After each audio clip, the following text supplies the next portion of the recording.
लगता है इतने साल लैब में काम करते करते उनका दिमागी संतुलन बिगड़ गया है। तभी तो वह ऐसी बहकी बहकी बातें कर रहे हैं। फिलहाल अभय को डॉक्टर खुराना के अजीबोगरीब आइडिया के पीछे बस यही एक वजह नजर आ रही थी।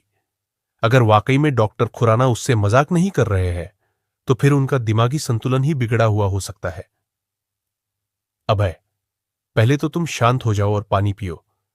देखो, मुझे पता है कि इस समय तुम यही सोच रहे होगे कि मैं पागलों जैसी बात क्यों कर रहा हूं, लेकिन पहले मेरी बात पूरी तो सुन लो और फिर फैसला करो कि तुम्हें क्या करना है। डॉक्टर खुराना अभय को पानी का गिलास पकड़ाते हुए कहते हैं और उनकी बात सुनकर अभय थोड़ा एम्बैरेस हो जाता है। एक पल के लिए तो उसे ऐसा लगता है कि डॉक्टर खुराना लोगों के ख्याल भी पढ़ लेते हैं। हाँ, तो मैं ये कह रहा था कि मैं चाहता हूं कि तुम इस बार टाइटन ग्रह पर जाओ, क्योंकि ये एक सीक्रेट मिशन है। इसलिए हम तुम्हें किसी स्पेसशिप से नहीं बल्कि टेलीपोर्टेशन तकनीक के जरिए वहां भेजेंगे। अब तुम पूछोगे कि यह क्या होती है, तो यह एक ऐसी तकनीक है जो एक हेलमेट और मशीन के जरिए तुम्हें एक ग्रह से दूसरे ग्रह पर ले जाएगी और इसके लिए तुम्हें किसी स्पेसशिप की भी जरूरत नहीं पड़ेगी।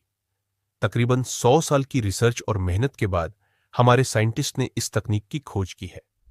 डॉक्टर खुराना अभय को समझाते हुए कहते हैं और अभय ध्यान से उनकी बात को समझने की कोशिश करता है।